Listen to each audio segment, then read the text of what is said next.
Hey everybody, welcome to Geek Addicts.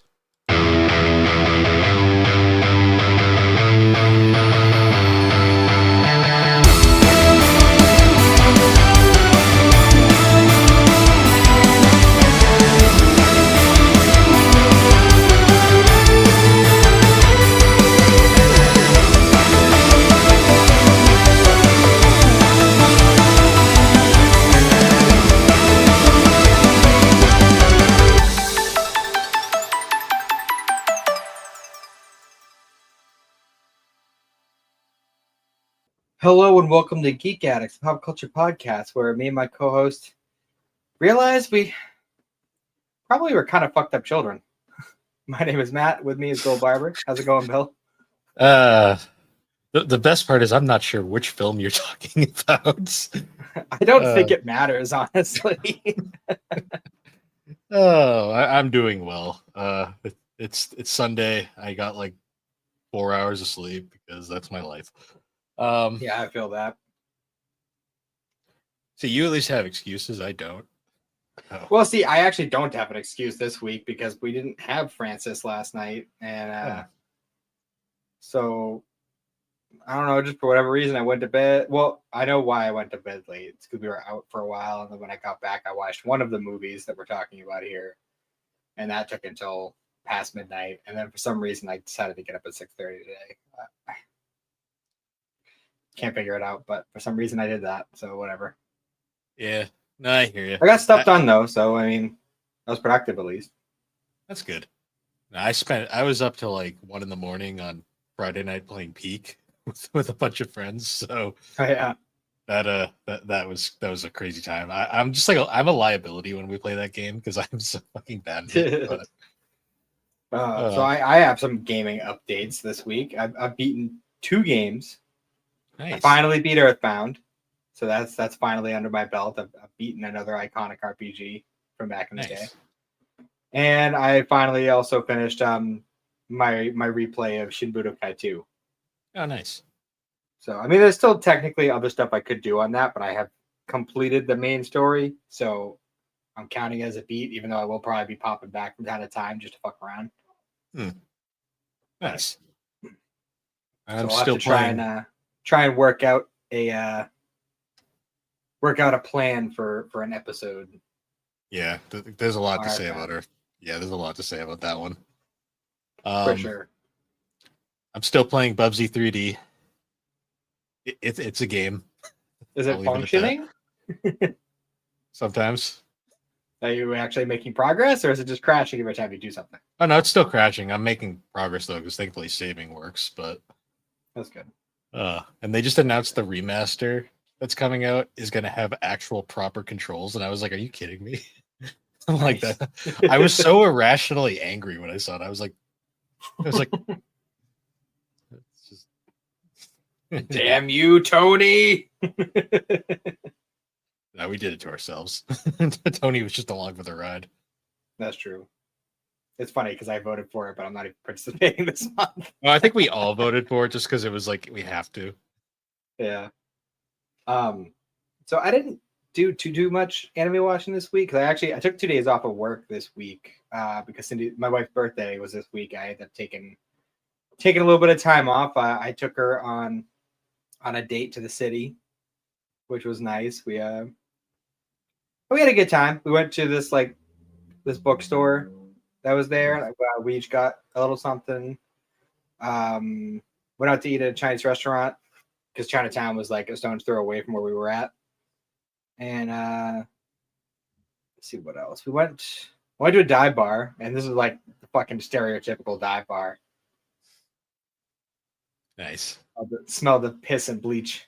But super cheap, so yeah. And then we went to this I don't remember the name of it, but it was like this alternative museum. It was like kind of like an interactive museum kind of thing. It was pretty cool. It was a fun little goof experience kind of thing. But no, we had a good day.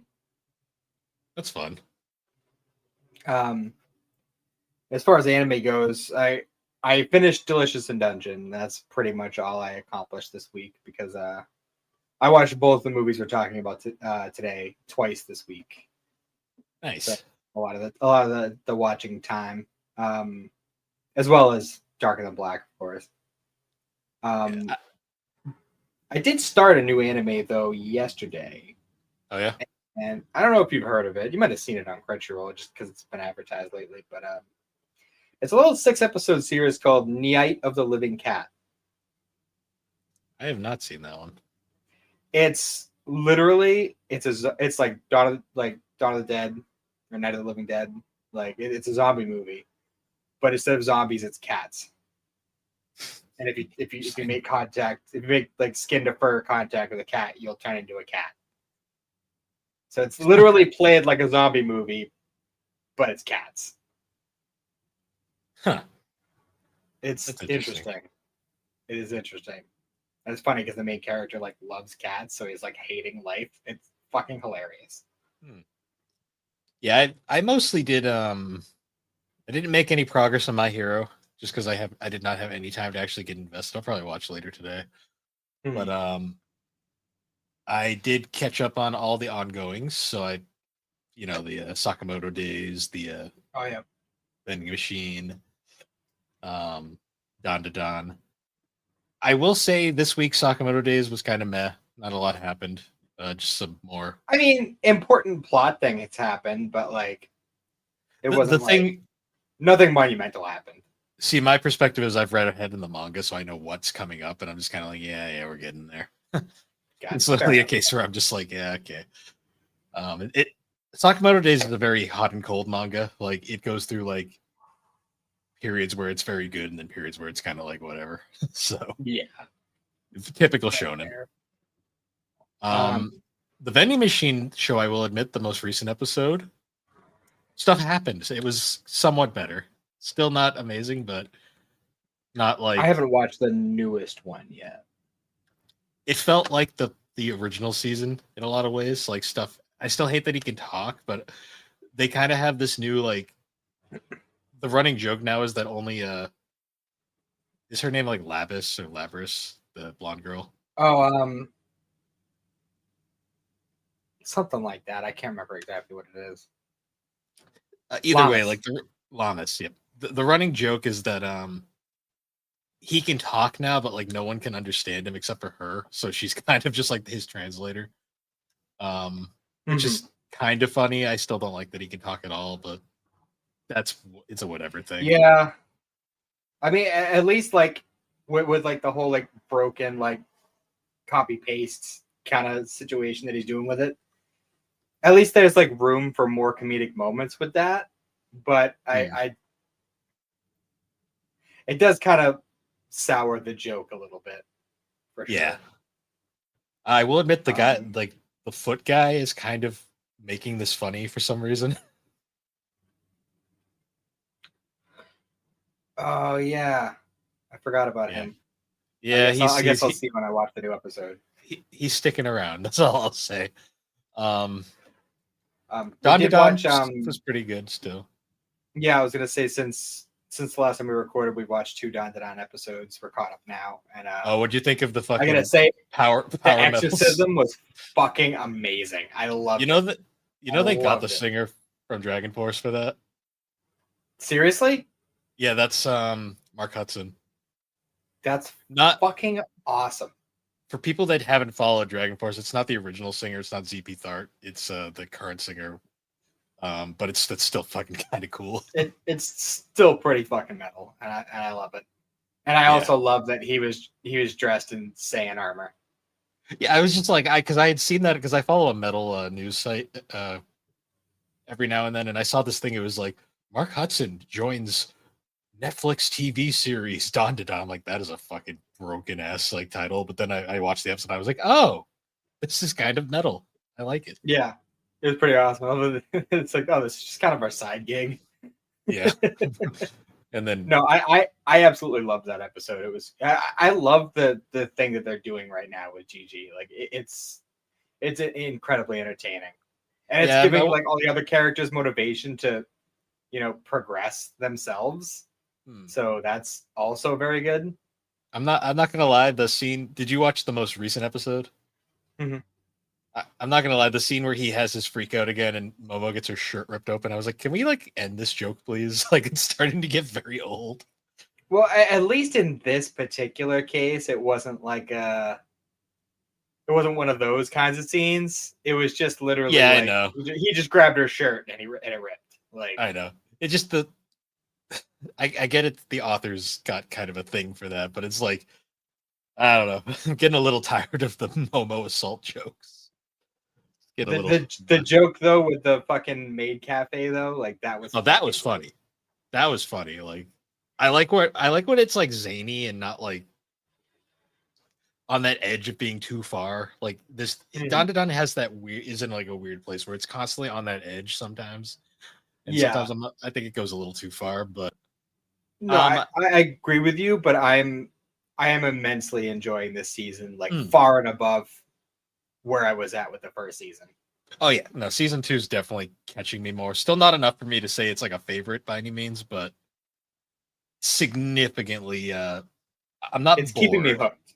It's Yeah, keeping me hooked. Yeah, I'm actually enjoying watching it week to week. I didn't watch the first season week to week, so I think that might also have something to do with it. But it could be. It could be. Kaiju Um. number 8. I don't know if you've seen the new episodes of that. Mhm. Mhm. Were you prepared? Yeah. I mean,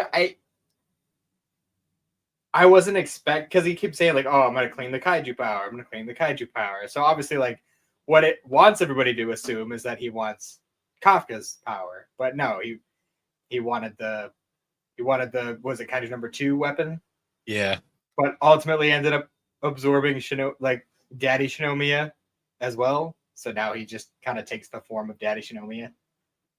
yeah, and it was dark and like holy shit. All right, so I don't want like spoilers, but like, is kaiju number 9 like? Is he gonna be like the villain for a while? Yeah, he's kind of the Yeah. villain. Yes. All right, fine. I don't know. I just something about. I mean, his new like jacked up design it is definitely cooler, but like I don't know, fucking mushroom head, really? Like Sure. going back to season 1 too. I was just like, I hope this character doesn't stick around, and then it's just like, oh no, now he's just like the villain. Like great. I like everything Um, about the series except for his design.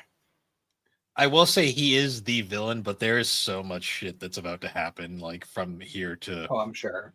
where I currently am with the manga, that it's worth the ride because there was a big reveal at the end of the most recent episode that's going to be a big plot thing pretty soon. Hmm. And I'm still immensely enjoying Doctor Stone. Doctor Alex Stone has been is saying that. very fun. Is she watching week to week, or is she waiting for this part to end? I think she finally broke, and she's been watching week to week because she broke with Kaiju for sure because she couldn't wait. Well, she read ahead on that anyway, didn't she? Well, she actually I know more on Kaiju than she does, but Hmm. Yeah. I've also been continuing my read of Jujutsu Kaisen. I just finished volume 14, which is the furthest one I have at the moment. I can get more. It's just that's what I have at the moment. yeah. Me and Alex actually I got think. into a bit of a heated, not heated, but like a bit of an argument because we did our top 25 recently, and Oh, you did? yeah, and Look forward to that one. I had mentioned how Jujutsu wasn't really doing it for me, because it fell off my It's just list too entirely. confusing. It's just too confusing. Like It it's an enjoyable show. It's fun, but it's so even the author's confused. Like it's yeah, like literally when you're reading the manga, like there's like in between chapter bits where he's just like, I don't know, I'm just kind of making shit up as I go. Like I don't even understand it. Like and okay, that makes sense why I'm so fucking confused all the time. I think my comment was I just found it too bleak and I stopped caring. Also, it's taking way too long for the anime, so there's a whole lot of things there. Um, Yeah, it's fair. I think it's just a combination of a lot of things. Like I like the first half of the of season 2 better than the second half, and the second half just got so depressing because it was literally every significant character was just getting offed left and right. Yeah. I mean, there's still plenty left, and I mean, I haven't read past yet, so I don't know. But they were kind of leaving it ambiguous to whether or not what's the name? Um, So I know what happened, so I won't say anything. But Okay. I was gonna say because they do leave it kind of ambiguous at the end of that season. But right now, where I am in the manga, I left off. She actually just got tapped. yeah. Like that's literally the last thing I saw, and then it was like starting to go into her backstory, and then that's the furthest I've gotten in the manga. So I still haven't quite finished the Shibuya arc in the manga, but I'm getting there. Oh, nice. Also, Dress Up Darling. That's been another one. There was puppets in the most recent episode. I was like, I this is different. Oh God. Oh yeah, isn't she doing like a cross-dressing thing right now? Like she's doing a cross-dress cosplay for like the school festival or something. Yes. Yep. And there's a whole there's so much going on in that show. I was gonna say, like, I love how like the whole Cleggy shows up to like help with like the whatever thing that their class was doing, and they're all like looking at him like, "What are you doing here? Go make the costume!" Like, and like that was like so assumed to me. Like the whole time he's like, "Oh, I don't think I'm gonna have time to do this one for you because I have to help with this and that." I'm like, just talk to the teacher. Be like, "Look, I make her costumes. I have to do that. I'm on team fucking beauty contest. Like, what do you want from me? That's where my abilities shine. Like, that's where I should be." I think he might be the most dense main protagonist in a long time, though, because Marin's not being subtle, and he's still just sitting here going like, "Oh, gee, these girls are my friends." He was pretty much like an extreme isolationist before he met her, so, and for a very long time. So fair. It's just like some he has no concept of social cues or anything like that. So yeah. Yeah. Yep. Yep. I don't think I've watched anything else. I've been reading the Kimi ni Todoke manga. That's been my my Saturday night was great. I was reading Kimi ni Todoke, watching a NASCAR race, and drinking a Busch Light. That's how I spend my Saturday. That's the dream. That's the dream. I'm like, this is just peak adulthood right here. Yeah. So we did an episode on it recently, and just the coincidence of it I find funny. But I got an update on the new Narnia series. Oh yeah. As apparently it's still happening. It's still happening. And I'm not made an interesting casting choice for Aslan. Yeah. Meryl Streep. Okay. Let's see how it goes. I mean, I'm not gonna lay judgment down, but interesting choice. Following up Liam Neeson. And a very interesting choice. Even the British guy from the BBC one. Yeah. So I mean, I guess we'll see how it goes. But I am pleased to hear that it's still happening, and they are in fact starting with The Magician's Nephew. So oh, nice. I am looking forward to it. I am definitely looking forward to it. That is a choice. I'm curious how they're going to do it. Yeah, same. I mean, in a way, I can kind of see why, but at the same time, it's like I just don't know how you're gonna follow Liam Neeson with Meryl Streep of all people. It's, to me, it's just one of those things where I'm just like, you have this kind of voice in your head, and then you hear it, and you go, "Huh." You just don't know how to. You're gonna have to hear it because it just doesn't. Especially since Aslan is supposed to be a stand-in for Jesus. Yeah. Yeah. Well. So, I don't know. I guess we'll see what happens. I'm not gonna make judgments until I see it, but I guess we'll see. It could be good. That is one of those ones though that you just hear it and your brain just kind of goes, "Oh," and you just don't know what to say. Yeah. So I mean, we'll see what happens whenever that comes around. I mean, it's been in production for fucking the better part of a decade at this point, so it better be good. See, it's one of those. Better not be one of those Cowboy Bebop deals where it gets canceled the second it comes out. Cowboy Bebop's the annoying one because apparently that wasn't even bad. It just the fans didn't give it a shot. See, for me, it's like I always think of like the comparisons. Like you can either have like your One Pieces, or you can have your avatars, and it's just kind of Hmm. like. Granted, I dislike the Avatar more than most people, apparently. So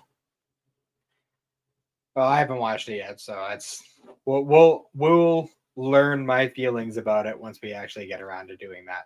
yeah, 'Cause I think it's pretty much I think we pretty much agreed that we're going to be handling the live action anime series in the same way that we're doing Darker Than Black and such. So yeah, with probably the exception being One Piece, but that's for other reasons, well, just because.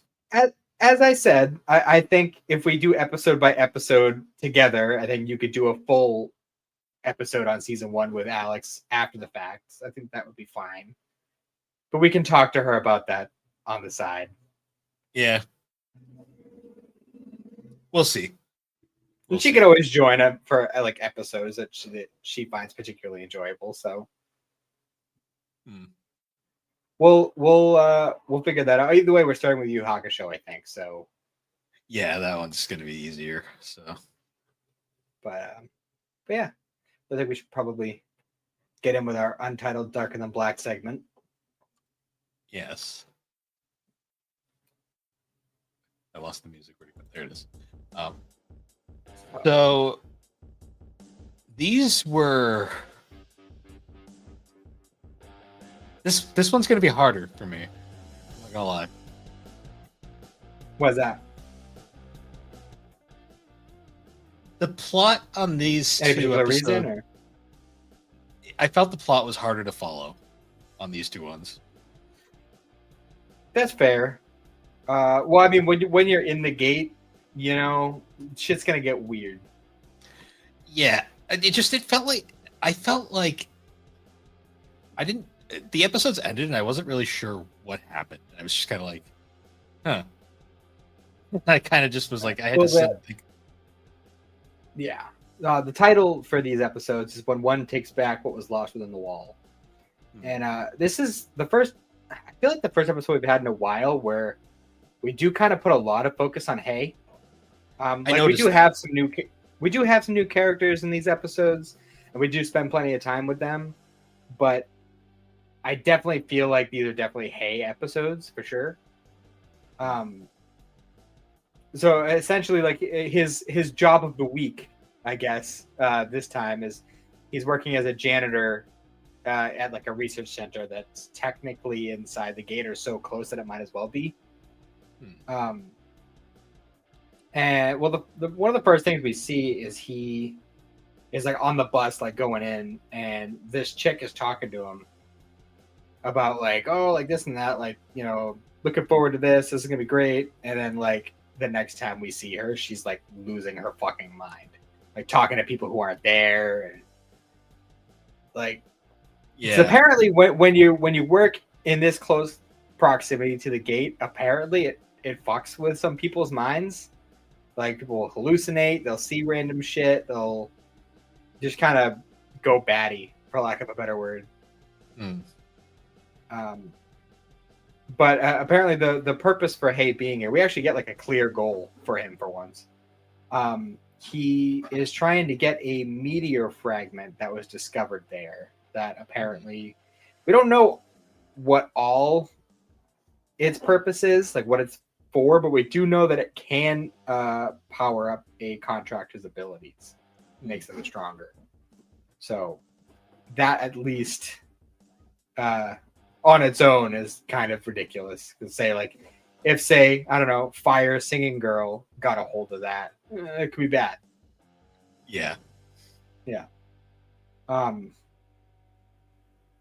And we also get a couple other characters in these episodes. We get Nick, who's a researcher there, and Mina, who's also a researcher, but like one like lower up the totem pole. Like she's kind of just like barely managed to get in there, and it's kind of like her dream to be, you know, working on that stuff.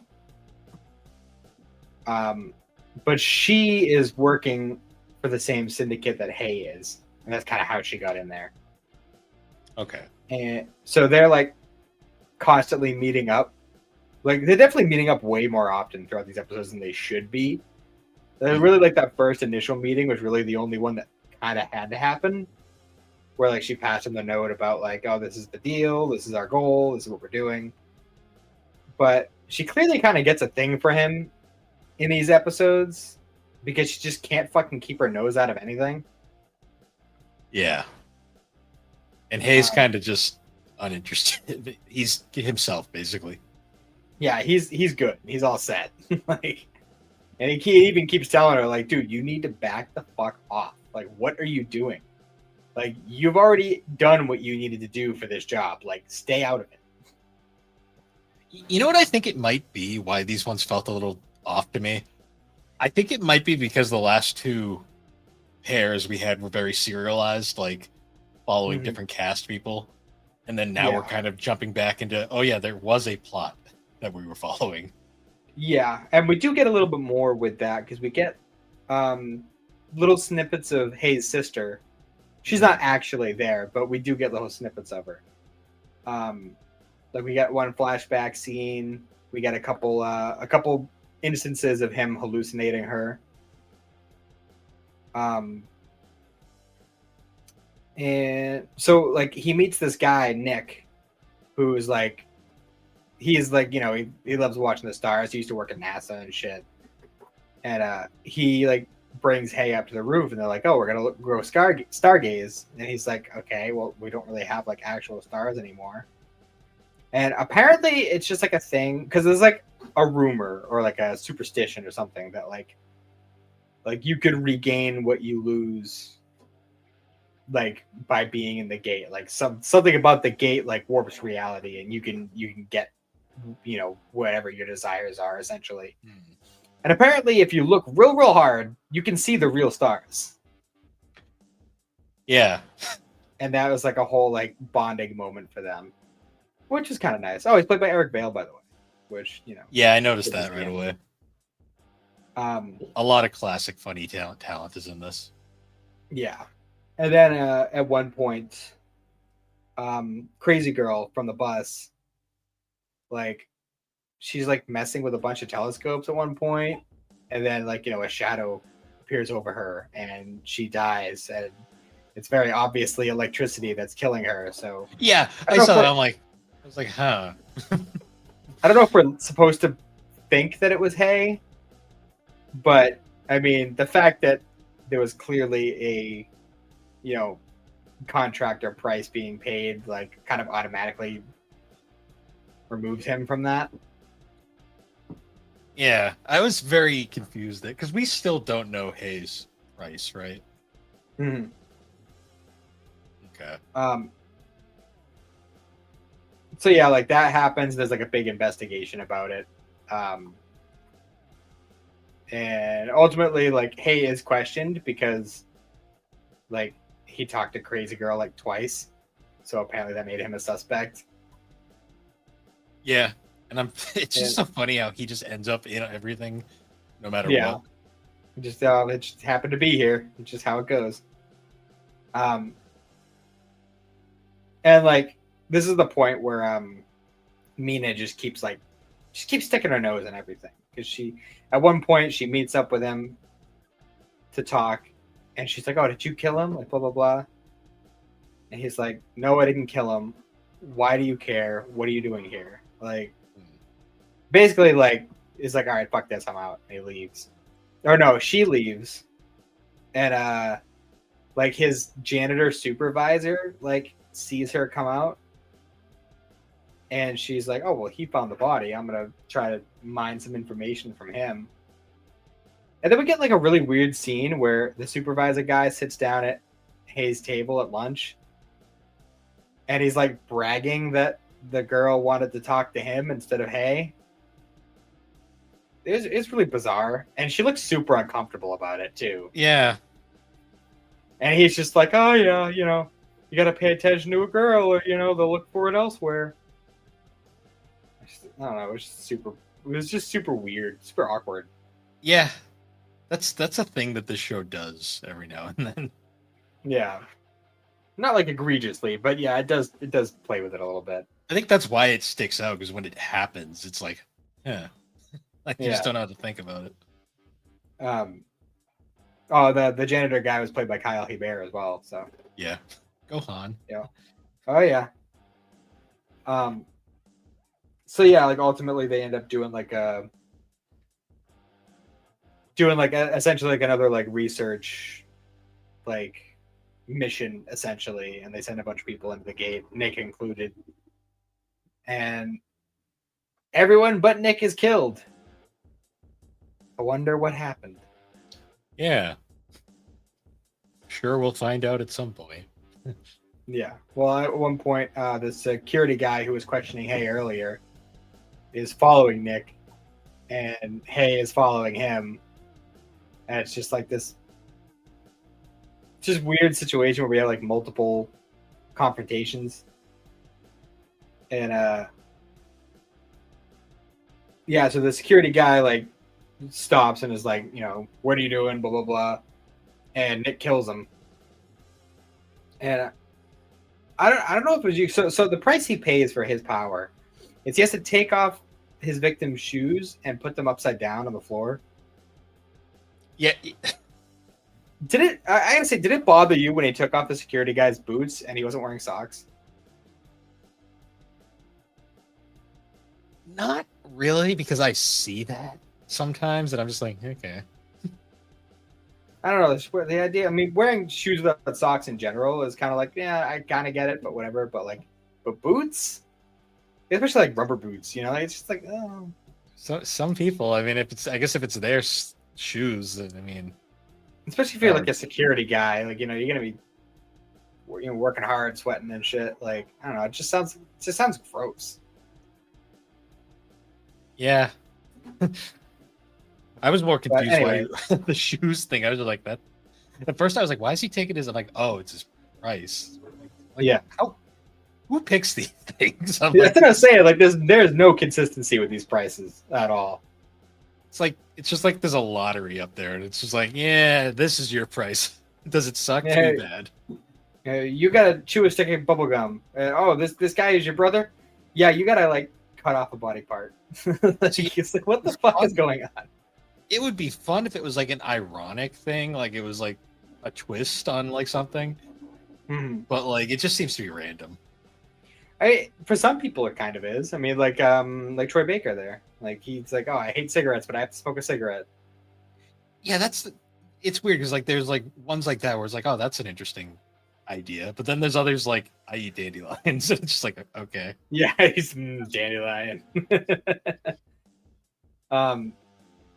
So yeah, then Hay confronts him, and they're like, oh my god, we were made from the same mold because we are so similar personalities, and we both have the same contractor ability. Yeah, and we got he just doesn't care. Yeah, he's just like, yeah, well, it sucks, because I liked you and all, but you gotta die. So it was like a big chase scene, and Nick, they both try to use their powers on each other at the same time, and apparently they just kind of like cancel each other out. Yeah, so usually electricity meeting electricity doesn't really do a whole lot. Yeah, so more electricity. They just kind of fell backwards a little bit. But Nick has a gun, so he's got that going for him at least. So they end up having a little bit of a chase scene inside the gate, and that's where shit gets wacky. Because wackier. Yeah, so Hay's hiding, and then he sees a mirage of his sister. So he's like stumbling towards it, like, oh my god, I can't believe it's you. But she's not really there. And then Nick like points the gun at his back. He's right behind him. And it's like a weird thing where like he fires and Hay falls backwards, but he's not shot. And there's like a glowing silhouette where he was standing. And then everything kind of resonates. And everything goes white. They're like in the void. And yeah, this is where I was lost. Yeah, Nick like turns into a child. Yeah, and, like, I was I don't know, like a cartoon rocket ship appears, and he shoots off into the sky with his little sister, who we don't see until this point. She's only mentioned. It was super, super bizarre. But again, like the gates are kind of reality warping, so you can kind of get away with it. There was a But point where it's still super weird. I was when I was watching it the first time, because I watched this episode twice because I had to, because of this very reason. I had been drinking, so I was like, "Did I watch that?" So I watched it again. I was like, "Yeah, that actually happened." I was like, "What the fuck?" Yeah, it was very bizarre. But ultimately, Nick disappears. His clothes are gone too, which is also weird. Like his clothes are still there, but he's gone. So we don't know, because like the sky opened up and it showed the real sky again, and like, so did he like actually shoot up in like a cartoon rocket, or is he just like dead? We don't know. Sure, I'm sure we'll find out eventually, and if we don't, We won't. okay. So he just, as far as we're concerned, he flew up in a cartoon rocket, and that's where he is now. Yep. And then Hay gets the meteor shard, but like there's all this crazy shit going on. People are looking for whatever the fuck is going on out there. And then surprise, surprise, the head research guy from the Gate research team is just like, "Hey, I also work for the Syndicate. I have an escape route for you here. Get going." And he's like, "Oh, like something about the girl. What's gonna happen with her?" And he's like, "She's fine. She'll just keep doing what she's doing." It's like she found what she lost. It's like, I feel like this is implied that like she was looking for love, but like didn't really work out for her, did it? Unless she ends up dating Janitor Man. So I mean, that could happen. Who knows? Maybe. I doubt we'll ever get a follow up on that. So Nope. Okay. Then she got together with Janitor Man, and they're Happily over there married. now. They're over there now. They had some nice. Half of their kids are doctors and half of them are janitors. They're rocket scientists. They make cartoon rockets that fly into wherever the fuck. And then we got a scene at the end where where Hay is talking to Mao back at his apartment. Oh, we see old lady again. Yes, landlord lady makes another appearance just to chase Mao off the property again. We also see the doll girl real quick too. Yeah, he gives her a piece of candy. Because it was one of the things that after the whole rocket ship thing happened, he saw her specter in like a puddle next to him. I think it's supposed to be implied that like her locating him was part of how they were able to get him out. So I guess he gave her a piece of candy for it. I don't know if it's a good trade, but I don't know. It was like, oh yeah, her. She's still here. Yes, but I think based on how, if I'm remembering right, I think based on how like the ending theme ended up playing and such, I think our opening and ending is going to change next episode. Damn, I like The Rock. Yeah, me too. Yeah, we'll see. Me too. I think we're that halfway. Episode. We're about halfway through now, I believe. Yeah, just about. And the next pair of episodes are going to be actually revolving around Water Girl, Yin. Oh, she's finally getting some character arc. Yes. Fun. So yeah, that's this week's Untitled Dark of the Black segment. I think what hurt this week, to a degree, was the fact that the last two segments were so well self-contained and were just so freaking entertaining with how like ridiculous they were. Like actually getting back to the ongoing plot, I was like, oh right, there's actually a point to all this. Yeah. We'll get there eventually. Oh, and the very, very last scene of the episode, forgot to mention, we get a random image of a very young girl with long green hair wearing a baseball outfit, just kind of looking out of a window. Sure, she won't be important. I'm sure that random girl with long green hair that we don't see her face in the opening theme isn't related to her at all. Yeah, I'm sure it's just coincidence. Like they just wanted to show a baseball girl or something. I don't know. Something like that. Sure. Maybe that was Nick's sister. Spoiler, it wasn't. She's looking for Elton John, because this is the origin story where how he became Rocket Man. Yeah, right. That's my new headcanon here. God damn. Well, that was That was darker than black for this week. Now we're going to talk about something that might be more insane. Yeah, depending on which one we're talking about. Yeah. So we're doing a new thing here. I think for the thumbnail, I was coming up with names, and I think I came up with nostalgic film swap, which is essentially going to be Geek Addicts version of anime swap. Yeah. I mean, somewhere between anime swap and like 3 anime films, like somewhere in that region. Well, it's a similar concept. It's going to be we each pick a film, we watch them. They don't have to be related. They can be, but they don't have to be. And we'll watch them and discuss. It's not like anime swap. It's not a pitting them against each other thing. It's just we're picking 2 films and we'll see how it goes. And this time we both chose films that the other hadn't seen, so that's fun. Yeah. So I'm actually really curious.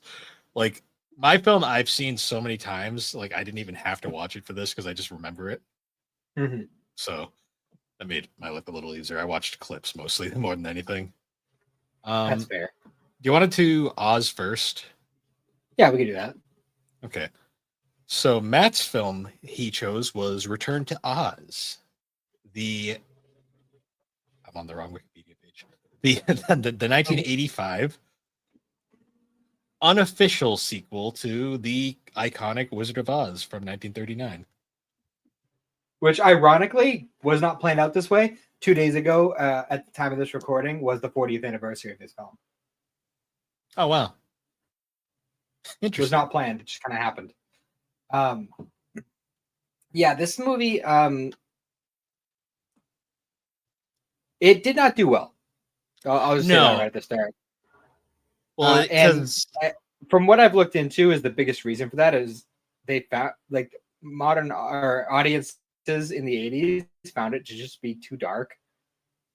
Well, because it's also like especially because like you go into it, you go on. What I was going to say is it's such a sharp contrast to the original film, and it's kind of like a bleak kind of like realization that at the end of the first film, you're like, oh yeah, shit kind of was fucked. Yeah. That's essentially what I was going to say. Is that like, you know, people went into it probably thinking like, oh, this is going to be like another fun musical, you know, very whimsical, happy story like Wizard of Oz. Nope, not at all. It's interesting because apparently retroactively the film is kind of a cult hit because a lot of like fans of the books actually consider this the most accurate depiction of the books.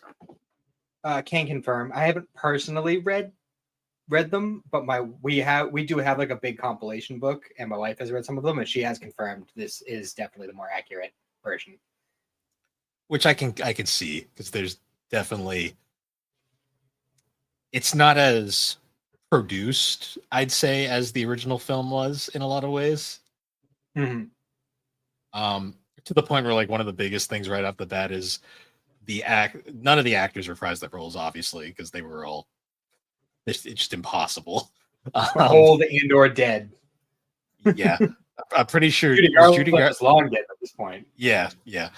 It's such a funny like contrast where we had in the original film you had 16-year-old Judy Garland as Dorothy, and in this film they had an actual child.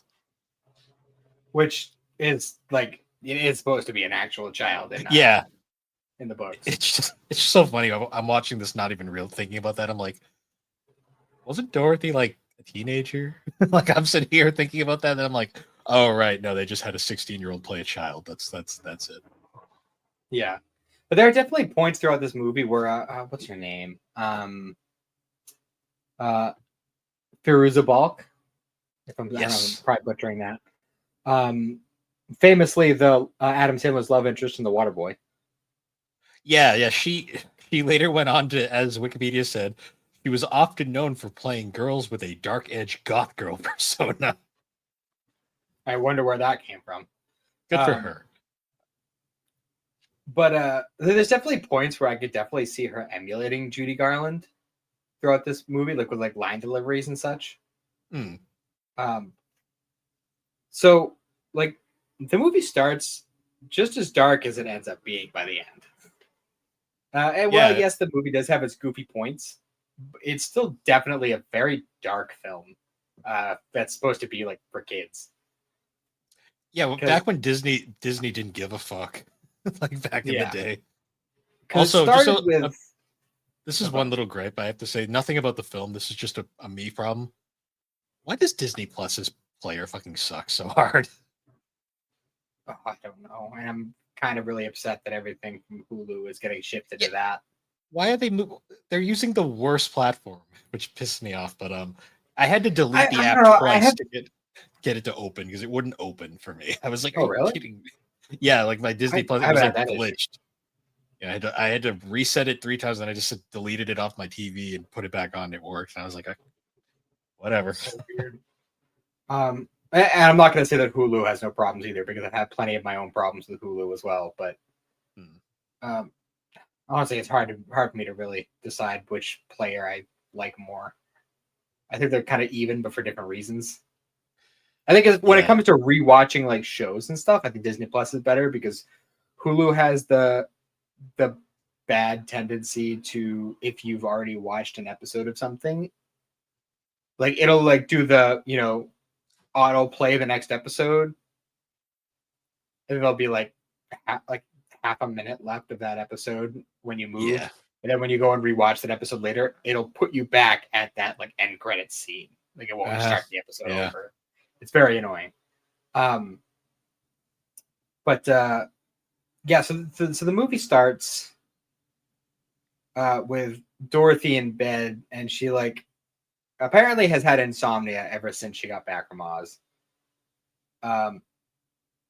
So her mom's gonna take her to a doctor, or her Auntie M is taking her to a doctor, and they're gonna give her shock treatments. Yeah, it's a face. Don't worry, little girl. And I'm just like, sir. Yeah, it's something. And she ends up like befriending a little girl there and stuff, and like that's fine. But and all these actors are sort of symbolic for other big actors they'll play later in the film. Yeah, well, that's also kind of a carryover from the original Oz. Yeah. So it makes sense. And basically, like, everyone's just telling her that she's crazy the whole time. Like, she's like, "Oh, I went to this place and I met a man of tin, and he cut off his leg, and then he put a tin leg on, and then he cut off the other leg, and I did another tin arm." It just kept going forever. Like, it was just, like, she keeps going like all this detail about like all this crazy shit, and they're like, "Yeah, okay, little girl, we're gonna zap the shit out of you so that you stop hallucinating this random shit." I'm surprised. And you know what? Not to jump ahead, but by the end of the movie, it's ambiguous whether or not she's actually crazy. Well, isn't like Oz supposed to be like a giant like drug reference or something? Or I mean, I guess it could be, but I mean, the books came out so long ago that like there wasn't like a drug epidemic back then when the books were written. True. I've always by the time this movie came out, sure, but yeah, I've always found Wizard of Oz to be such a weird concept. It is for sure. It's similar in a lot of ways to say like Alice in Wonderland. Oh no, that's the one I was thinking of, which was like a drug reference. Yeah. But yeah, Wizard of Oz, like, because by the end, just to touch on a couple things here, a lot of stuff that happens in Oz are directly related to things that happened before she went there in this film. Like the robot man she meets, TikTok, is I hate that his name is TikTok so bad. I'm like, God damn it. Like, they wouldn't have known in the 80s, but the whole time I'm just like, he's gonna do the fucking dance. He's gonna do the fucking dance. But like, he's like a clockwork robot.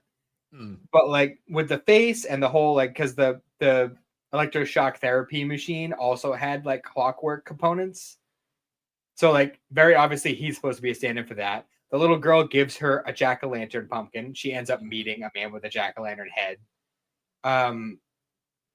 Like, obviously, like, there's the whole thing with like the creepy lady in the nut house. Let's call it what it is.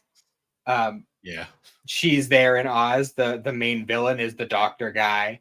Like, so many things. Like, even like the Wheeler guys. Like, they're the orderlies from the doctor's place. So like, and by the end, like she just kind of wakes up on the riverbed, and like really, there's no way to know whether or not she's actually crazy or if she Yeah, actually she wakes up on the riverbed. And they're like, "Oh yeah, the asylum burned down, and that lady's arrested." And it's like, what?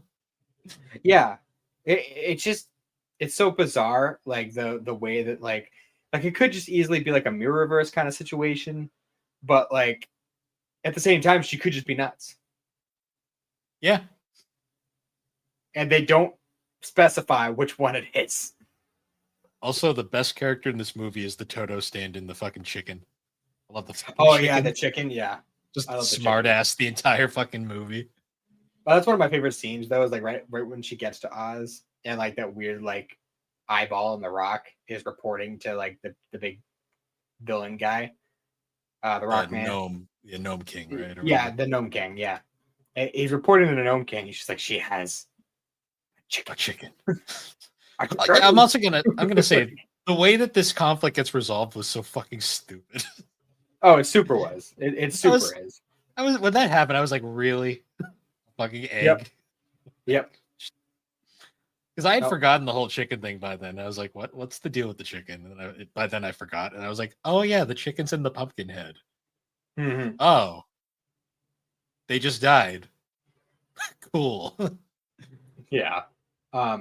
So correct me if I'm wrong, but I watched this movie twice, and I feel like at the end, like when they're carting away the lady, like the real world lady, in the carriage, and she's like all locked up, like they specify what she was arrested for, No. Just take it away. because like the scene where like she falls in the river and like they're floating away, and like the lady jumps in the river after them, like she's trying desperately to save them. And I don't know if it's just because like she's trying to keep shit under wraps, or like if she actually cared. But like in the Well, moment, it seemed like she actually cared that the kids were gonna die. I don't know. The fact that she jumps in and then doesn't even try. Like she's just kind of like, I'm in the water now. Like I'm like, okay. I mean that could just be like an '80s Disney movie Maybe. I just thought kind of thing. that whole scene to me was just like, what the fuck am I watching right I now? mean, to be fair, you jump in a fucking raging river like that in the kind of dress she was wearing, and you're not gonna be able to do much of anything if you actually go out into the water. True. I Um, just find it weird that like it swept the two kids away and then she's just like perfectly fine. I'm just like, the current was pretty strong. Maybe her dress was caught on one of those branches. Maybe. I don't Either know. way. But She was arrested for being there, I guess. I don't know. for being too extra, maybe. Oh yeah, because the whole scene where like they put her on the gurney, and they're gonna go to like her electroshock therapy, and like they strap her down on the ride there. Like that alone is like super uncomfortable. Why is this movie so unnecessarily dark, like for an 80s movie? I know it's what I think it was just during that time where like even family movies were still kind of dark in their own way. Like the first scene with the wheelies, I was like, what the fuck is this?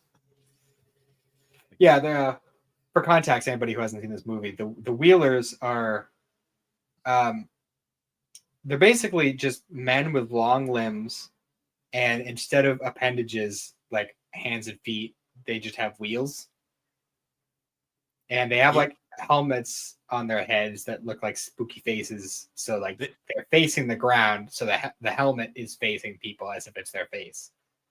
they look like sleep paralysis demons. Let's be real. If Like, I'm being honest, because Cindy showed this to me, I could send you it later, but the illustration in the book is creepier. I can imagine because it's probably something that they could not do for 80s tech. Yeah. Um. So yeah, they well for also like so she lands right, and she hops her way out of the deadly desert, because apparently if you touch the sand of the deadly desert, you turn into sand. Um. She gets out there, and she notices her old house that got taken away in the tornado, and she sees the like fucked up yellow brick road, and she's like, "Oh no, we gotta go see what happened." And like Also, literally 2 seconds later, she's at the Emerald City. I'm like, yeah, how did you get there so fast? didn't we spend an entire fucking film that's traveling down this road in the first Yeah, movie? it took fucking forever the first time. Yeah. I was sitting there too. They're like, oh, I guess we're retreading this. I'm like, she's already there. I'm like, what? I'm like, okay, sure. Yeah, pretty Whatever. much. By that, It's just like, eventually your suspense of disbelief, you're just like, I don't care. Go, sure. yeah. Whatever. Oh, also her ruby slippers fell off when she went home the first time. That's important. Yeah. Yeah. And then we get that lovely image of the Gnome King wearing them later. And I'm just like, Even though they were like super glued to her feet in the first movie, like it was like a thing, like she couldn't take them off. yeah. But like now they're just gone. Well, I mean, the canonicity between these two movies is very very thin. Dubious. Yeah, it's questionable at best. So Yeah. So she gets to the Emerald City and she's looking around trying to figure out whatever's going on. The Wheelers show up and they're chasing her around. And they're super creepy all on their own. also we see the entire cast minus the Scarecrow of the first movie all just turned to stone here. Yep. Fucking Tin Man got the fucking downgrade of the century. That's all I'm going to say. Yeah, he went from tin to stone. That sucks. And his design went from being like, obviously it was a human actor in the first movie. In this movie, it's a statue. So Yeah. Like, yeah, that was the other thing is the designs are definitely more geared towards the books. Because the Tin Man and the Scarecrow in particular look very, very different from what we saw in the original. well, and the lion isn't a guy in a costume; it's just straight up a lion now. So Yeah. And the Scarecrow like actually has like a weird like fabric face. yeah, Scarecrow's design wasn't bad. Like I was like, that's fine. It worked for what it was.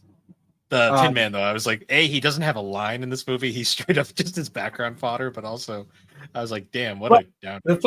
The funny thing is though is according to IMDb, he had an actor. He did.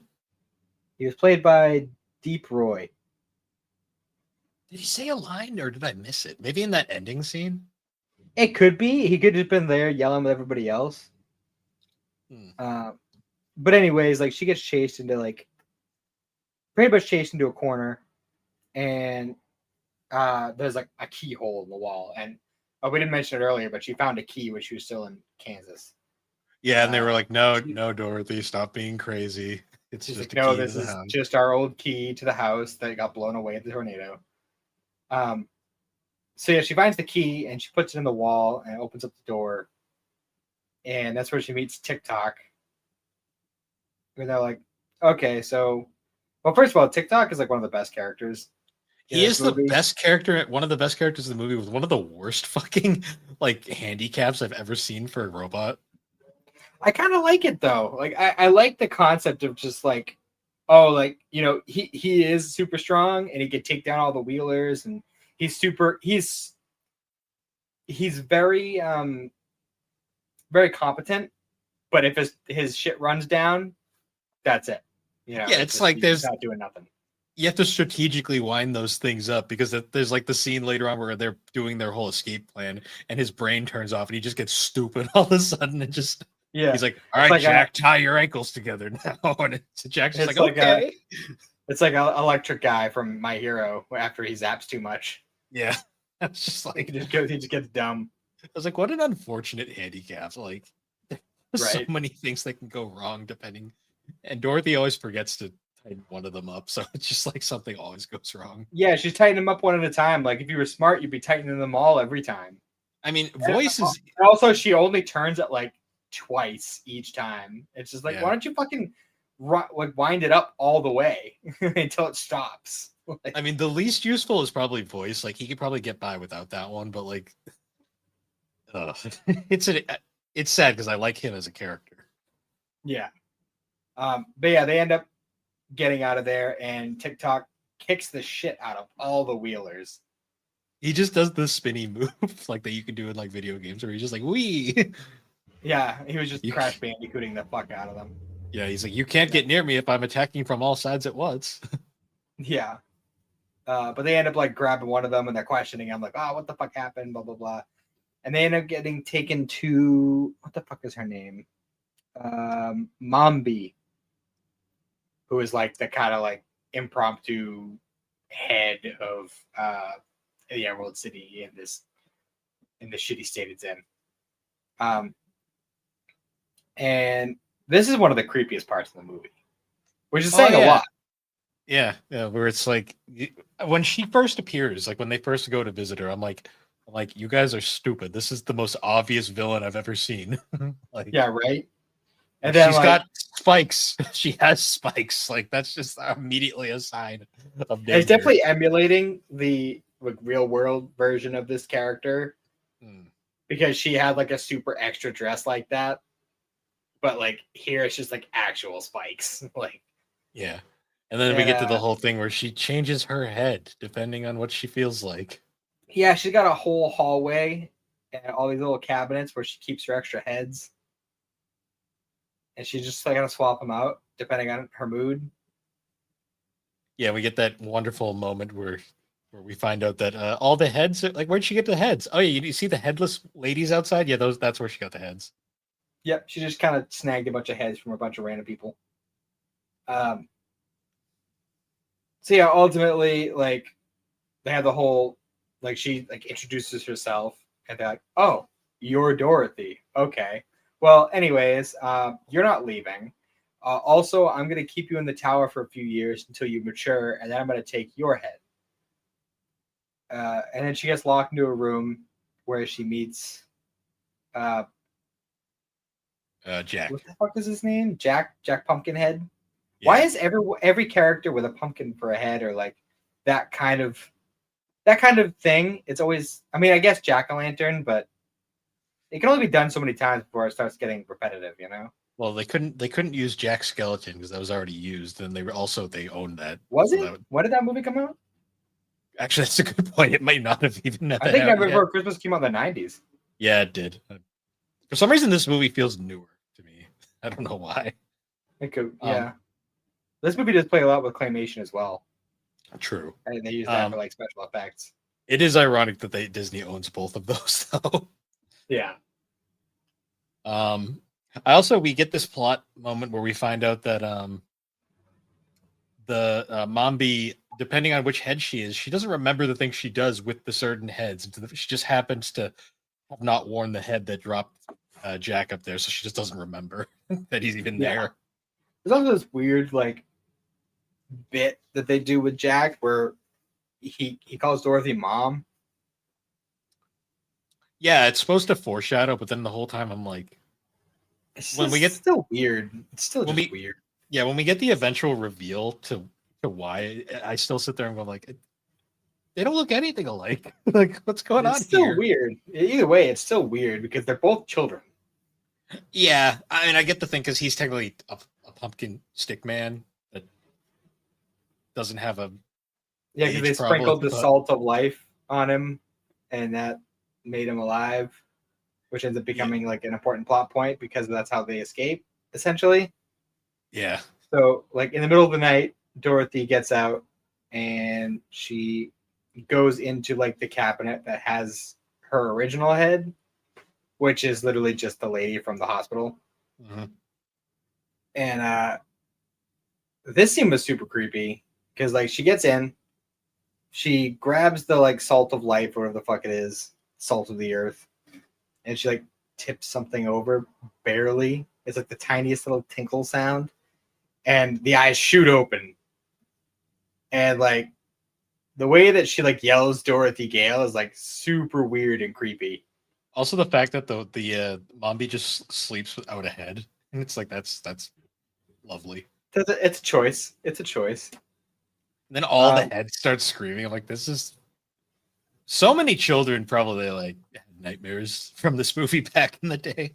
It makes sense that it didn't do well at the time. Yeah. Yeah. So she runs back, and apparently the big plan is they saw a moose head on the wall, a taxidermy moose head, or whatever the fuck they called it. I don't even remember. It was some Oz moose. And they're going to put it on a sofa and attach some like ferns to the side as wings, and they're going to sprinkle the salt of the earth on them to bring them to life. So I don't know. So we obviously grew up in the same area.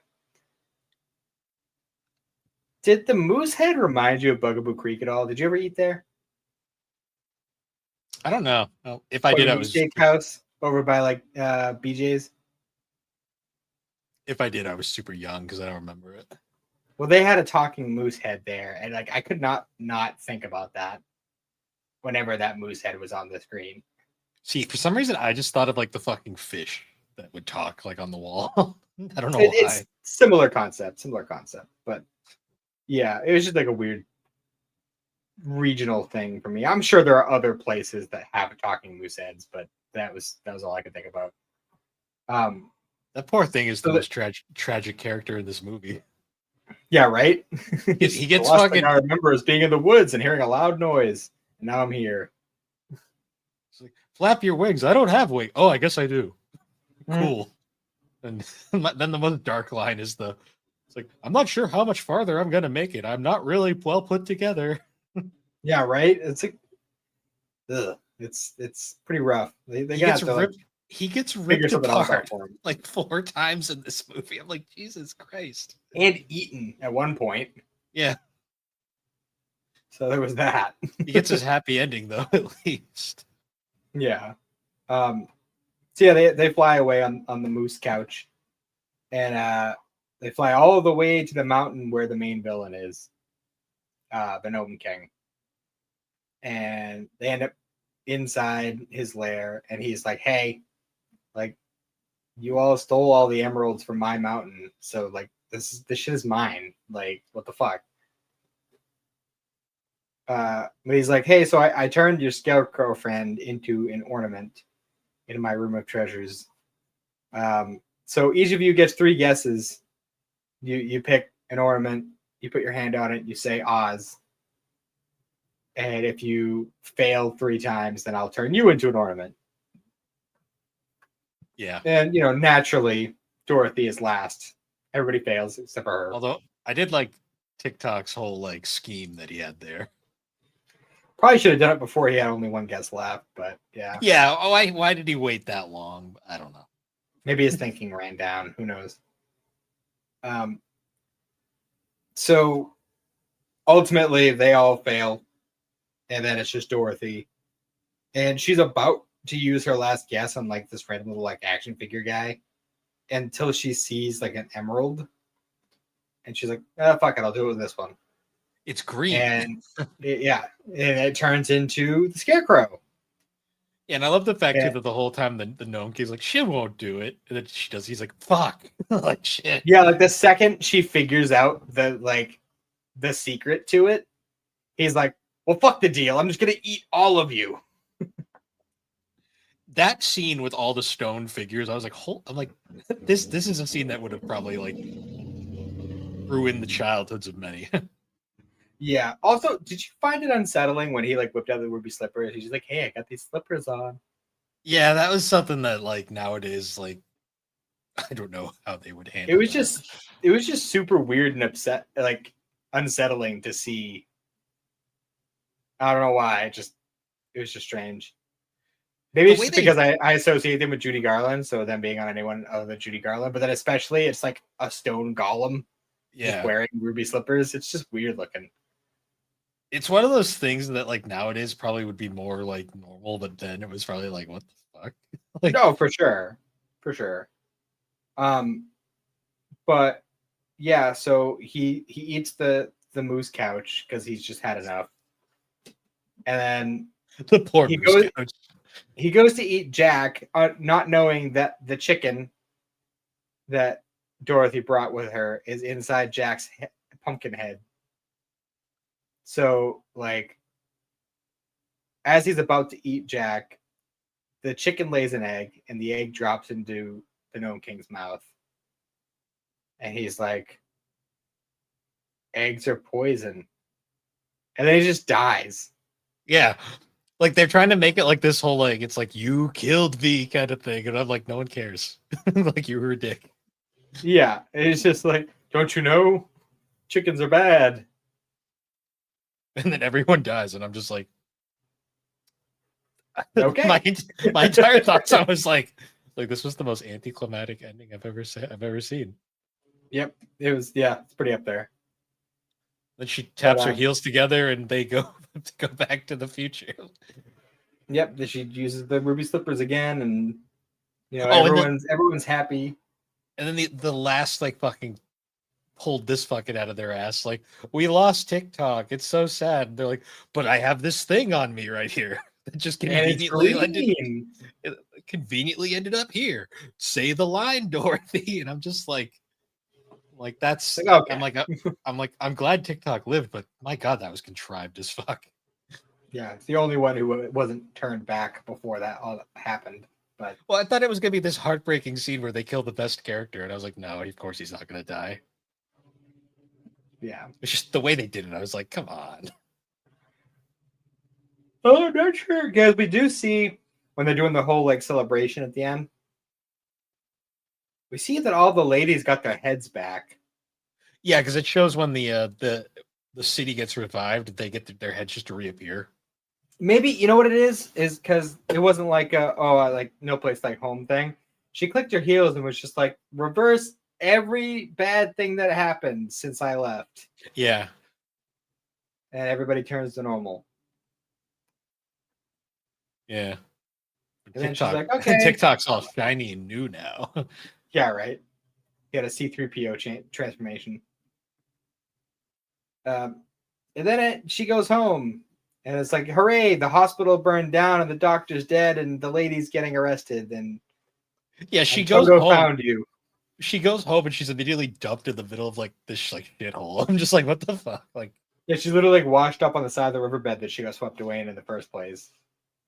Which again, like, leaves it very ambiguous whether or not she was actually in Oz or whether Oz is actually all just in her head and she's actually crazy. Yeah. Yeah.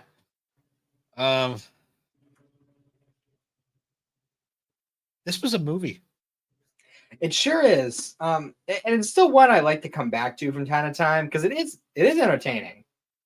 It's entertaining, but I feel like it's entertaining for the wrong reasons. True. That's kind of most 80s movies in general, though.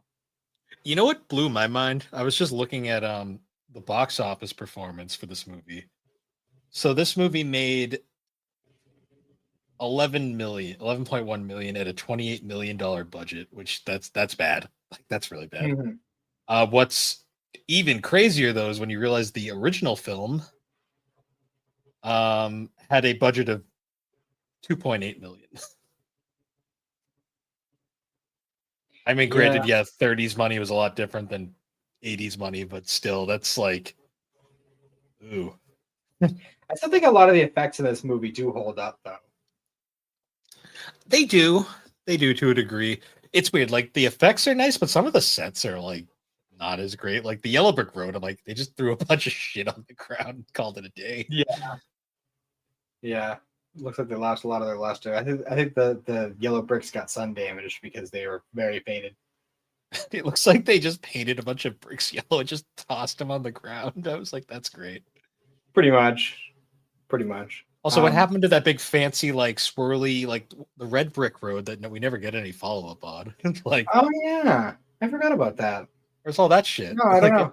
And even she was like, "Hey, where's all the Munchkins?" Like, yeah, where are all the Munchkins? That's never addressed. And how did all that shit get destroyed, but the house is perfectly fine?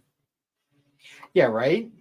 Like, so apparently they just left it there as like a monument. It's just like, hey, it's the grave for the Wicked Witch of the East. Yeah, that's just her headstone. But yeah, I mean, all told, like, I don't think it's a bad. I understand why it did poorly when it was made, but I don't think it's a bad movie at all.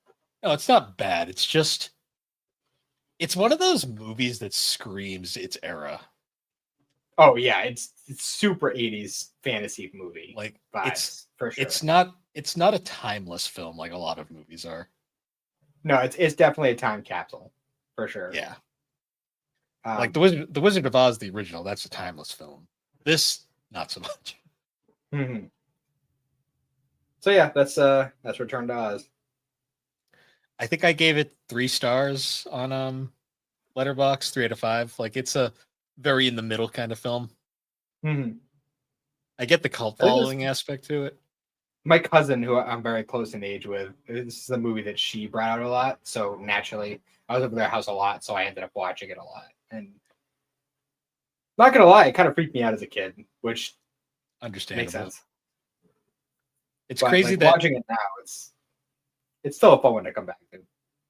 it's really crazy when you think this was 85 and it only through 3 more years we'd get Akira. Yeah, The other movie that ruined the childhoods of many but that one was more just because stores were stupid. And when did Grave of the Fireflies come out? that was in the 80s too. Grave of the Fireflies, 1988, same year as Akira. Okay, yeah. So See that's a bleak movie. Like that's a movie that kids probably wouldn't get the same way. mhm. That's a movie that fucks with adults, I think, more than children. Yeah, yeah, for sure. But yeah, I guess time we I should move on to our second movie. Oh yes, our second movie, the another cult classic in a way, although this one made its money back. We're we're talking about Starship Troopers, the 1997 science fiction film based off the 1959 novel of the same name, although they are the novel and the movie are two very different things. Well, I'll put that there. The Fair enough. novel, the film is very much a social commentary, kind of like parody film. Like there's a lot of this is a very deep film in a lot of ways, Mhm. despite being kind of comedic. Yeah, I sense that a lot of the time, especially with like the propaganda scenes. Yeah, you can tell that the people making this film had things to say. Like Mhm. there was a message trying to be brought out here, which is why it's the exact opposite of the book itself, because the book itself is a much different experience. I've read the book and it's yeah, they're different things. The book is its own rabbit hole. The movie is the movie is very interesting. Like it's definitely a cult film now. It's considered it's like a satire of fat I can't talk fascism. That's like the Mhm. big thing here. For sure. And it stars a lot of pretty well-known actors for the time, like Denise Yeah. Richards, Neil Patrick Harris, Casper Van Dyne. Like that's the only thing he's really known for these days. Mhm. Um, yeah. So where do we So begin with Starship there's a couple Troopers? other ones I noticed too. What was it? Hang on. Clancy Brown. Clancy Brown's in Yeah, here. Clancy Brown. Yeah, he was a big one. Michael Who the Ironside. hell was that? That like commanding officer guy. I don't know if they ever named him, but I knew the actor. I've seen him in a bunch of stuff. Dean Norris, I think. Um, yeah, Dean Norris was in here. And then I don't know if you caught this, but what's her name? Is it Carmen? Is that her name? Carmen Yeah, is the one played by Denise Richards. Dizzy was Dina Meyer. yeah. So Carmen's friend in pilot school there, who like she had a couple little brief scenes with, and like we would see her like on the same bridge or whatever ship they were flying. Mm. She's the like co-commander of the Orville, Oh, like Seth interesting. MacFarlane's ex-wife in that show. Oh, that's interesting. What is her name now? This is gonna bother me. I don't remember her name. She's not listed in yeah, she's not listed in the main cast, so it's more of a kind of looking through the side things. Yeah. One sec. Adrienne Adrienne Palicki. Oh, oh yeah, she's not even like listed in the primary, even in the secondary cast. Yeah. Yeah, it was a very bit role. Like I just happened to notice her because she was next to one of the main people. But yeah, this is a very interesting film. It is, and it's kind of it's a film that makes you think about a lot of things. So like the basic premise is they're at war with like this like alien race of like bugs, and the entire very Ender's Game. Yeah, and the Earth is now like united. It's like one united nation, and to gain sure ain't the Federation though. It sure ain't the Federation. No, in this world now, to gain citizenship, you have to join the military, basically, and it's like kind of fucked up in that way. Yeah. So the main character of this film is Johnny Rico, and he's kind of pathetic at the start of this movie. Yeah, he's super simps over his girlfriend, like super whipped. He gets cucked like in the first half of the movie. Oh, big time! Like when they're playing space football. Oh and, yeah, like his like rival there like lands in front of her and like starts flirting with her in the game. Yeah, I was like, you see where this is going. So she joins the military, and then he says, "All right, I'll join too because you're joining." But he goes for the infantry rather than the command thing. But it's more like that's the only thing he was qualified for. Yeah, pretty much. He's not smart enough to get anywhere else. There's also this whole like subplot about like, well, he's like obsessed with her. You got Dizzy in the background who's obsessed with him, but he doesn't notice her. Like it's one of those fucking plots. Fun fact: in the novel, Dizzy was a man and dies on the first page. Oh, okay. Yeah, just keep that in mind. How different they are. That's ironic because she is definitely best girl. So first titties I ever saw. Anyways, it's the one thing from this goddamn movie most people remember. Yeah, so he ends up basically barely getting through the thing. Like there's an entire subplot where like they're in like a training like exercise, like a live fire training exercise, and one of he's given like temporary like leadership role, and then one of the people gets killed because they took their helmet off and the thing. It's a whole dark scene, but then he finds out his girlfriend's like, "Yeah, I'm leaving you. Bye." It's just like, well, no, I think that was part of the reason why that whole helmet scene happened was she broke up with him and that like fucked him up. Yeah. It's like, why am I even doing this kind of thing? And then he, did the whole helmet thing, and that dude got like brutally just fucking plastered in the face. Yeah. I love how he calls medic, and I'm just like sitting there going like, yeah, medic ain't gonna help that guy. Yeah, he's dead, dude. Like, I don't know what you're thinking, but there's brain matter everywhere right there. Yeah. He's done, but yeah, I there's like certain scenes in this movie that are very, very striking. Like one to me right at the start is when he's going into like the military initiation, and he goes to the guy at the desk, and the guy's like, infantry. Boy, the infantry made me the man I am today. And then it goes around the desk, and he's like missing legs and like an arm, and it's like, oh, great. Yeah, I see what you mean, sir. Well, in the book, the book made it more like that was supposed to be like the first test, like because that's how they would scare off a lot of the people who weren't going to make it. Mm-hmm. But what's crazy is like eventually after like that whole thing happens, Rico's like, yeah, I'm dropping out. I'm done with this. Everything I care about is over. Mm-hmm. But before that, there's a scene where Carmen's up in space, and they end up hitting a meteorite that starts heading towards Earth. I'm sure that won't be important later. No. Also, I'm just gonna throw this out there, like the second, because like obviously they set it up super early, but the second I knew she was gonna break up with him and like start banging the other dude, was like the whole like, oh, should I call you sir? I was like, yeah, they're gonna fuck. They're definitely gonna fuck. Like, there's no way. Yep. What happens to him later is so satisfying. But anyways, we'll get to that later. Yeah, right. Fuck that guy. Yeah. So we go back fuck her, to honestly. Yeah, she doesn't deserve the ending that she gets in this movie. I'm not gonna lie. No. No, she does not. Best friend got cheated. Yeah, we'll get to that scene. But Yeah, so that he's dropping out, and there's a whole thing where he's talking to his parents back in, I think they're from Buenos Aires. I think that's the Yeah, I think so. And during the call, he's like, "Oh, we're getting some static here," and the call cuts, and we find out that meteor from space hit Buenos Aires and killed his Hmm. family. In the book, I think his dad survives, but like that's like I said, the book's like an entire different beast in itself. Yeah. So by that point, then Johnny's like, "Fuck, I have nothing. I might as well just go join the military at this point." Hmm.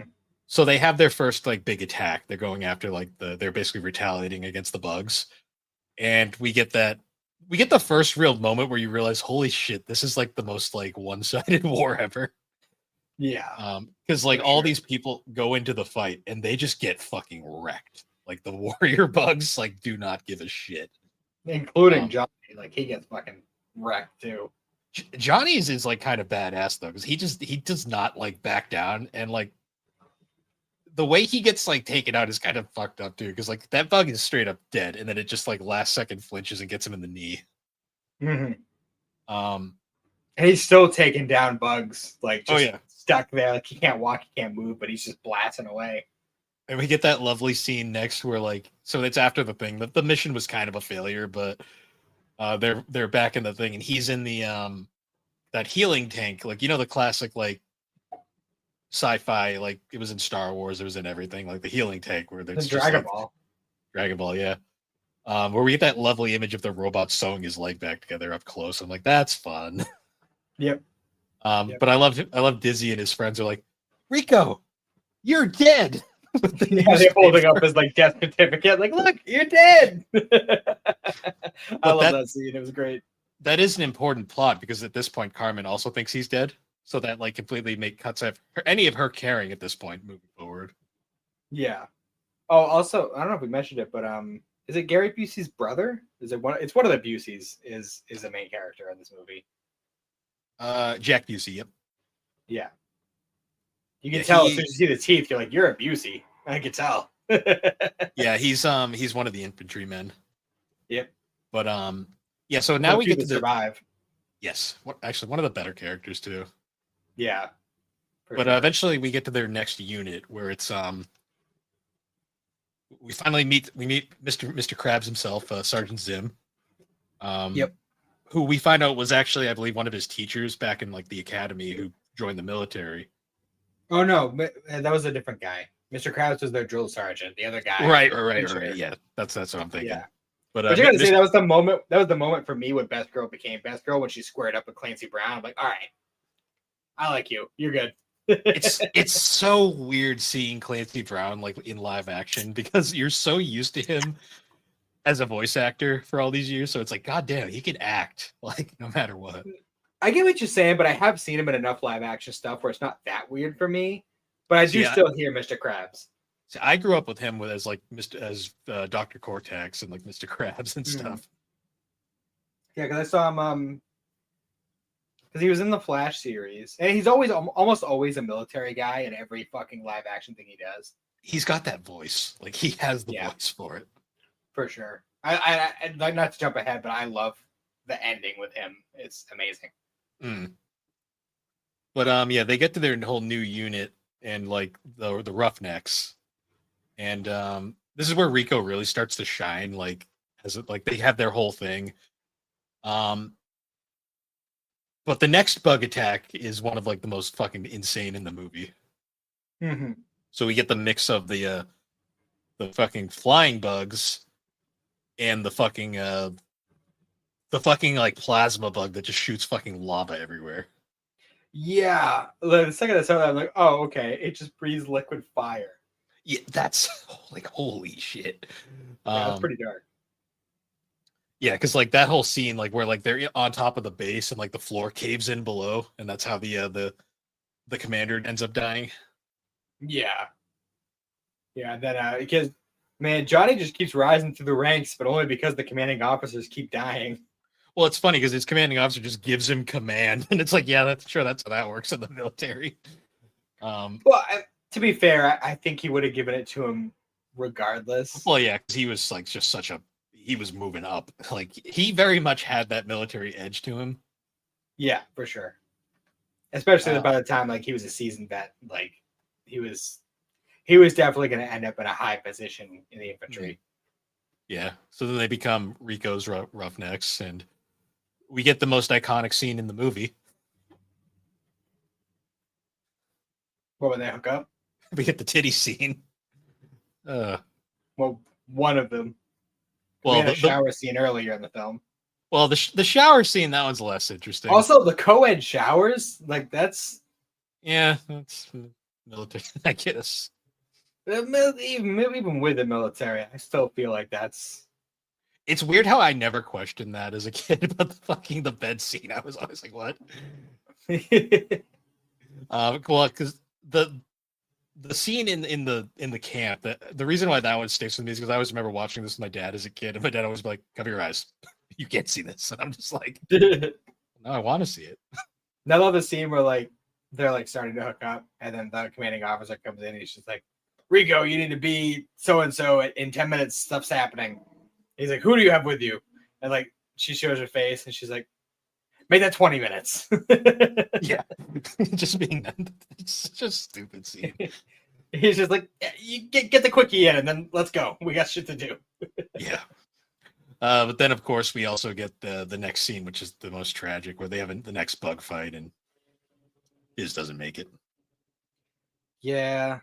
And then who is the pilots that end up picking them up? Of course. See, that scene, what makes that scene so tragic, though, is the fact that she has that epic moment where she takes out that plasma bug, like, right there. It's like, hell yeah. And then the fucking warrior bug shows up out of nowhere and just gets her right through the fucking heart. It's like, great. Yeah. Fucked her up. Like, Jesus Christ. That was a brutal death, too. Oh, yeah. I mean, most of the deaths in this movie are brutal. Yeah, it's true.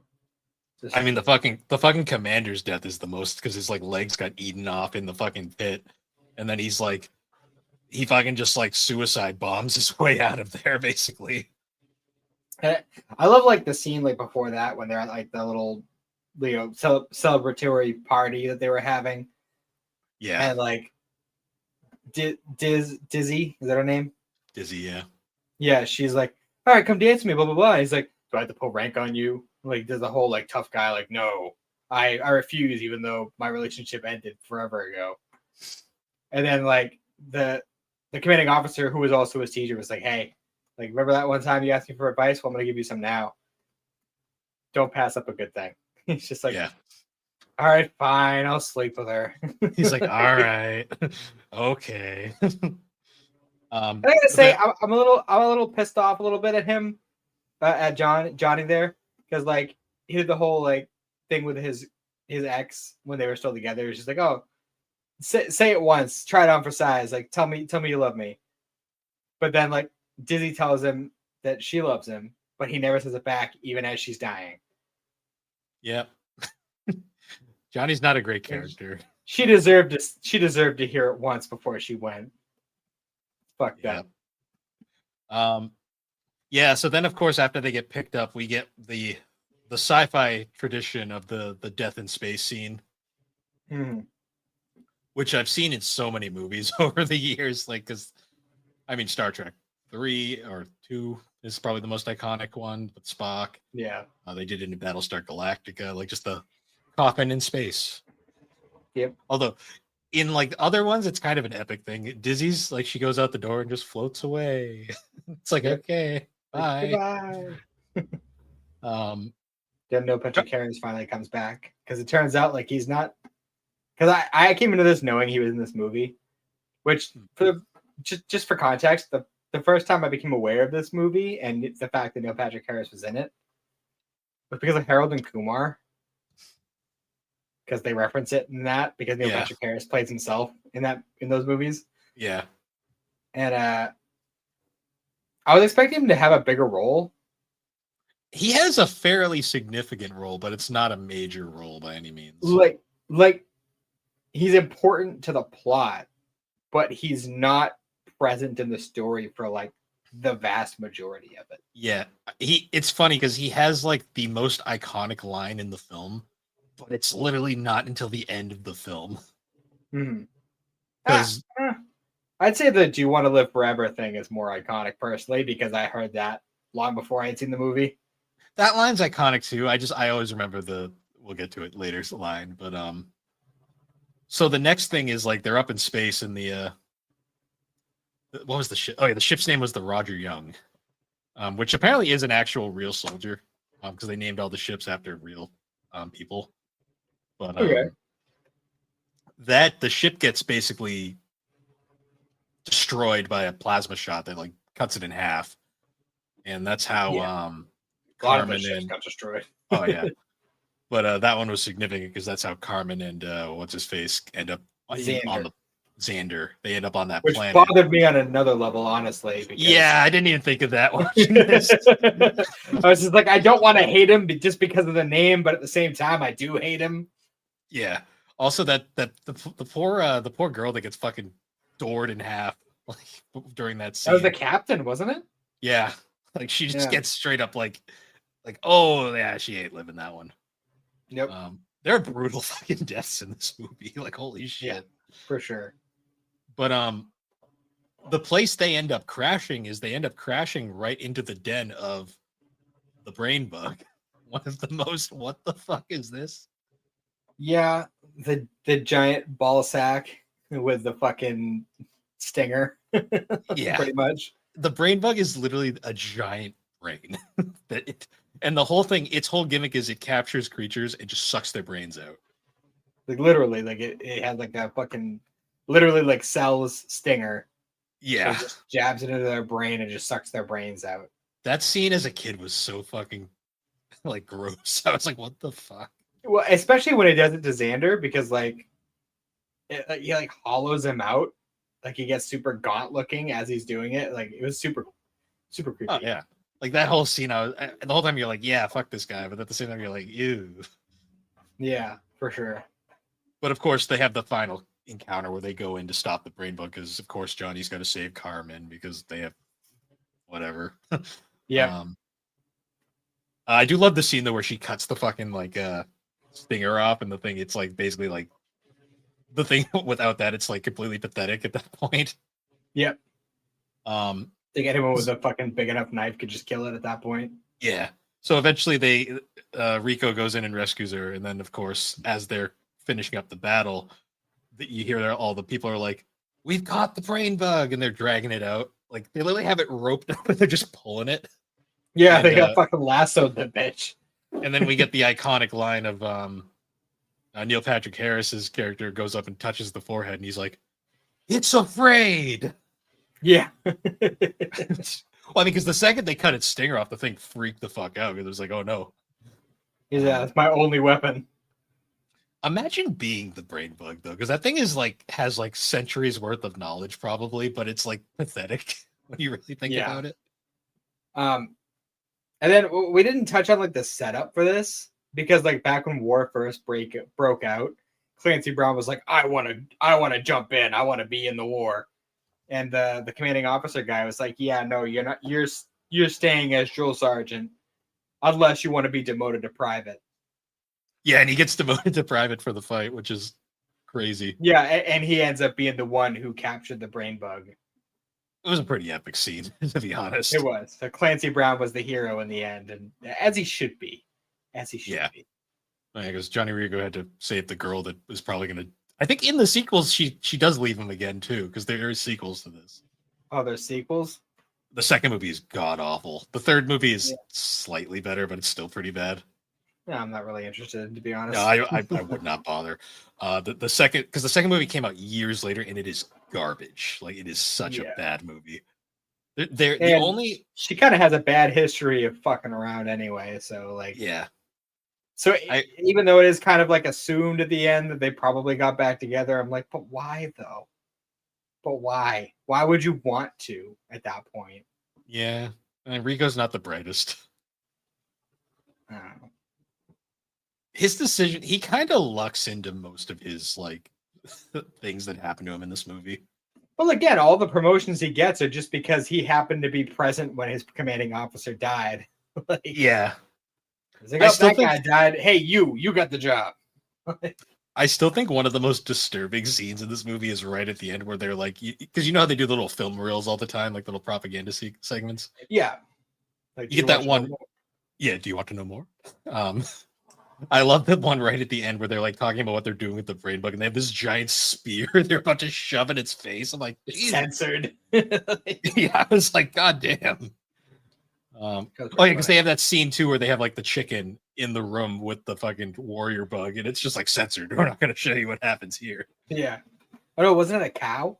Oh yeah, it was a cow. Yeah, I was like, it's like, God damn. It's the intestines flying off in different directions and shit. Yeah. Fucking. It's weird how this movie's more comedic than it should be. In all honesty, it really is, especially with how fucking brutal it is at times. Like it does not hold back at all. It's crazy how like you could look at a gory movie like this and it just doesn't affect you in the slightest, but then I watch Akira and that fucking stays with me for the rest of my life. Yeah. It's crazy. It's just crazy how things are like that. But yeah, the movie ends there and it's like it's weird because like structurally, I don't think it's a great, well put together movie, but like as like a movie itself overall, it's a fun time and I do enjoy it. See, honestly, I think the structure works for it because like the first half of the movie is like pre-war, and then the second half is like, you know, balls deep in the war, and like by the end of the movie, the war is not over. Like the war still has plenty to go, but like they've achieved like what they need to like gain the information they need to, you know, essentially gain the advantage. Yeah, maybe structure is not the right word. It's more just like I think the pacing's the weird part of this movie because it like flies through events like left and right. Oh, for sure. Like because I watched this movie twice in preparation for this. The first time, I was along for the ride. You know, it was fun. It was a fun movie. And the second time I went through it, it was like, oh, the war doesn't happen until like halfway through. Like I could have sworn we spent a lot more time with like the war stuff. Yeah, because it gets triggered with that meteorite. Yeah. But yeah, because it's weird. Like the sense of time in this movie is like the weirdest part because like time flows really fast at points and then really slow at points. Like because there's like points where like you'll go from one scene to the other. It's like, oh yeah, like a couple of like months has gone by here, and it's like, oh, when did that happen? I think that's just the thing with movies at the time because yeah. like they don't. I've noticed a lot of movies around this period, like you know the mid '90s to the mid 2000s. Like whenever there's a story that takes place over like a decent amount of time, like especially a movie format, they don't do a good job of conveying how much time has passed. Like what going from one scene to another scene, you think like, oh, this happened like the next day, but like no, this was actually like 6 months later. Yeah. What's really funny too is like so like just some like little trivia for this movie. The you know the suits that all the soldiers wear, like the helmets and like the armor like uniforms. Those suits would be reused in Power Rangers Lost Galaxy. Huh. Because there is a scene because Lost Galaxy was also a space opera. And there's a scene in like the first episode where they're on like a planet fighting against this alien race and they send out the infantry and they're all wearing the Starship Troopers uniforms. And I'm like, they must have been on sale at the budget. They must have been a budget purchase because Saban, the company that did Power Rangers, was notoriously cheap. That didn't show in the series at all. Well, I mean, half of it's just Japanese footage, so yeah. But yeah, it's funny like that. Like obviously the sequel. So there's like 5 sequels now. I think that's insane to me. Well, most of them came out years after the first movie. Like 2 and 3 are live action. 3 apparently is okay, but 2 is god awful. Then there's 2 CGI animated ones that came out like years later. And then there was the only spin-off thing that's actually worth watching is there was a CGI TV series in the 90s called Roughnecks, which was kind of, it followed just around the Roughnecks group with like Rico and everybody. I think you can find it online. It's like the only other thing that's decent from this franchise, in all honesty. Fair enough. Yeah, no, But I honestly don't have any desire to watch past this no, movie. it's not worth it. In all honesty, this I feel like it wraps up pretty neatly, even though I'm not crazy about how things end with like kind of the assumption that they get back together at the end. It's just, she ain't worth it. She ain't worth it. No, no, Charlie Sheen can have her. Yeah. That didn't end well either. But yeah, anyways, two very interesting films. That's the best. For sure. For For sure. It was a good pair to start with, though. I think they couldn't be any different, but at the same time, they're both like such products of their time. For sure. Yeah. I was thinking maybe the next time we do this, maybe the next time we'll do animated films. Yeah, we could do that. You know, just kind of like flip back and forth, kind of how we're doing with the superhero thing. Because I feel like there's definitely plenty between both mediums where we could. And I feel like this one worked out very well this first time, whereas neither of us had seen the other's movie. Yeah. Probably not going to happen every time. No, but you never know. We'll see how that goes in the future. Fair enough. But yeah, I think that's good enough. Just under 2 hours. That's not bad. But yeah, so once again, guys, thank you for joining us on Geek Addicts. You can find Geek Addicts on all the major podcasting platforms, particularly Apple Podcast and Spotify. And be sure to check us out over on the Superpod Network. That's superpodnetwork.com. Awesome site where you can find all sorts of different shows, videos, blogs. Currently playing Bubsy 3D for the Game Club. It's going well. Best way to put it. Yeah, so come join us over there, and it's a good time. Come see all the fun characters at the network. I'm like half asleep, so I'm rambling now, but that's all right. Anyways, guys, once again, thank you for joining us, and we will see you all later. Have a good one.